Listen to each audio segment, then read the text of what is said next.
Orbital बेटा किसी परमाणु, कोई भी परमाणु है, परमाणु के नाभिक जो होते हैं ना, बीच में, केंद्र में, नाभिक के बाहर का वो विशाल क्षेत्र जहां पर इलेक्ट्रॉनों के पाए जाने की संभावना क्या होती है, सबसे अधिक होती है, उसी को हम क्या कहते हैं, कक्षक। कक्षक डिवाइड कैसे करते हैं? कक्षक बेटा उनके आकृति, उनके आकार के हिसाब से हम उसको, वैसे तो होते हैं कई 4 और 2 6 प्रकार के, जो अभी तक वैज्ञानिकों ने अपने हिसाब से जो काल्पनिक कक्षकों का निर्माण किया या खोजा है वो कितने प्रकार के, 6 प्रकार के। लेकिन हम जो आप लोगों को पढ़ाते हैं या जितना भी आप लोगों के सिलेबस बेटा वो टोटल कितना है, 4 कौन कौन से हैं आप जानते हैं बेटा, एस कक्षक, ठीक है, दूसरा जो आपको बताया जाता है वो पी कक्षक, ठीक, तीसरा जो बताया जाता है वो डी कक्षक, क्या बताते हैं, डी कक्षक, और चौथा जो आपको बताया जाता है एफ कक्षक, ठीक है। अब रही बात इनकी आकृति निर्धारित की जाती है, इनकी आकृति कैसे, उसमें इलेक्ट्रॉन कितने हो सकते हैं अधिकतम, तो आप जानते हैं बेटा कि एस, पी, डी और एस में अधिकतम कितने इलेक्ट्रॉन हो सकते हैं, 2, पी में अधिकतम 6, डी में अधिकतम 10 और एफ में अधिकतम 14। यहाँ पर आप एक कैलकुलेट कर सकते हैं, कैसे, प्रत्येक कक्षा में अगर आप देखते हैं या ऑर्बिटल में आप देखते हैं तो इलेक्ट्रॉनों की संख्या 4+ होती है, कितना होगा, मतलब कि अगर हम लोग इसमें क्या करें, 4 इलेक्ट्रॉन जोड़ दें तो कितना हो जाएगा, 6 हो जाएगा। अगर हम इसमें क्या करें, 4 इलेक्ट्रॉन और ऐड कर दें तो 10 हो जाएगा।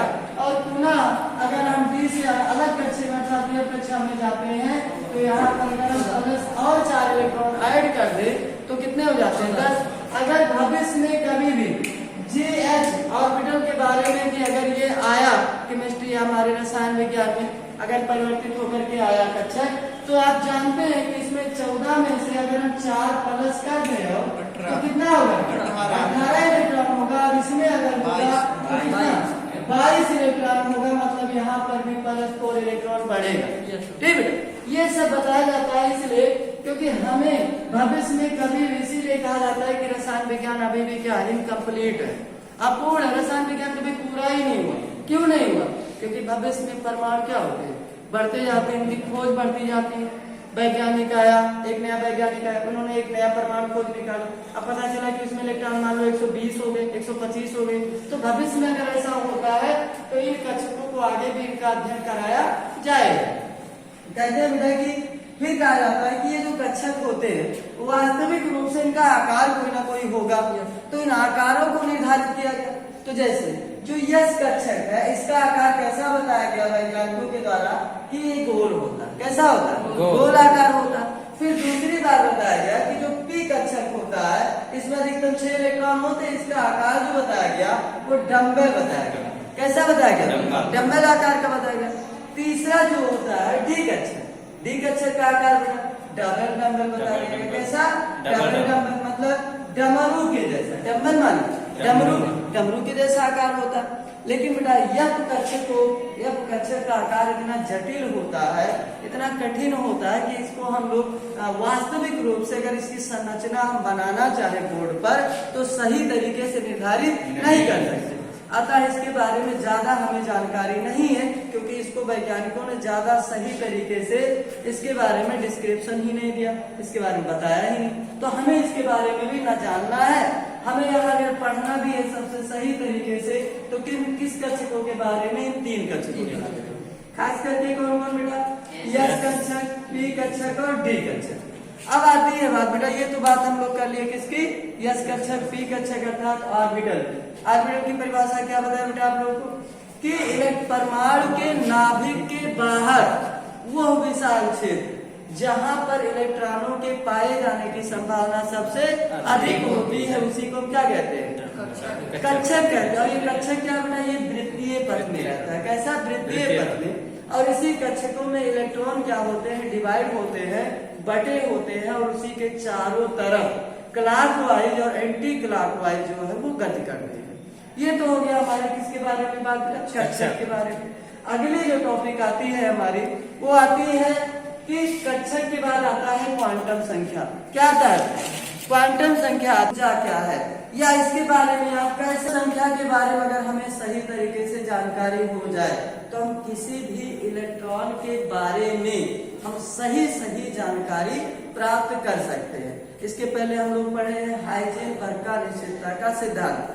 हाइजेनबर्ग की अनिश्चितता के सिद्धांत में क्या बताया गया बेटा कि किसी भी परमाणु में जो इलेक्ट्रॉन है उसकी स्थिति व वेग दोनों का साथ साथ निर्धारण असंभव है। अगर आप क्या ज्ञात करने जाएं, वेग ज्ञात करने जाएंगे तो स्थिति ज्ञात नहीं कर पाएंगे, और स्थिति ज्ञात करेंगे तो वेग ज्ञात करेंगे नहीं कर पाएंगे। ये बातें आपको बताई गई। लेकिन बेटा ये जो डिस्क्रिप्शन है ये पूर्णतया जो है मान लिया गया कि अनिश्चितता का सिद्धांत परफेक्ट है, उसमें कोई डाउट नहीं, कोई अपवाद नहीं। लेकिन अगर इस सिद्धांत से तो हम सिर्फ इलेक्ट्रॉन की गति और स्थिति ज्ञात कर सकते हैं ना, लेकिन क्वांटम संख्या एक ऐसा तंत्र कह सकते हैं, ऐसा इंपॉर्टेंट टॉपिक है आपके केमिस्ट्री का, एटॉमिक स्ट्रक्चर का, जिसकी सहायता से आप क्वांटम संख्या की सहायता से किसी भी परमाणु में इलेक्ट्रॉन की ऊर्जा, उसके कक्षक है ना बेटा, इलेक्ट्रॉन कैसा चल रहा है क्लॉकवाइज की एंटी क्लॉकवाइज, और वो कक्षक के किस कोष में या ऑर्बिटल के किस कोष में इलेक्ट्रॉन उपस्थित, सबकी जानकारी हमें किससे मिल जाती है? क्वांटम संख्या की सहायता से। क्वांटम संख्या बेटा टोटल कितने होते हैं? 4 प्रकार के। कितने प्रकार? 4 प्रकार के होते हैं। कौन कौन होते हैं ये आप अच्छी तरीके से सुने भी होंगे, जानते भी होंगे। पहला होता है मुख्य क्वांटम संख्या। क्या होता है? मुख्य क्वांटम संख्या, जिसको इंग्लिश में कहते हैं प्रिंसिपल क्वांटम नंबर। इसको किससे दर्शाया जाता है? Small N. यह मतलब नंबर, संख्या, और ये संख्या पूर्ण रहेगी, अपूर्ण नहीं रहेगी। मतलब ना 0 हो सकता है और ना ही इसका मान माइनस में हो सकता है। क्यों? क्या हो सकता है? 1, 5, 6 इस तरीके से पूर्ण संख्या हो सकती है। दूसरा आपका आता है द्विअंशी क्वांटम संख्या। द्विअंशी क्वांटम संख्या, द्विअंशी क्वांटम संख्या को स्मॉल एल से दर्शाया जाता है। किससे? स्मॉल एल से। अगर यहाँ पे देखा गया कि n का जो मान होता है संभावित, वो पूर्ण संख्या होती है। इस तरीके से ये पूर्ण संख्या हो सकती है। तो n का मान क्या हो सकता है? n का मान होता है 0 से प्लस n।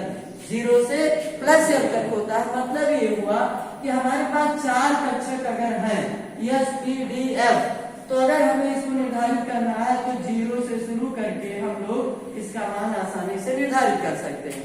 अगर इलेक्ट्रॉन S कक्षक में है तो द्विअंशी क्वांटम संख्या का मान क्या आना चाहिए? 0 आना चाहिए। अगर इलेक्ट्रॉन कहाँ है? P कक्षक में है तो वहां पर L का मान कितना आना चाहिए? 1 आना चाहिए।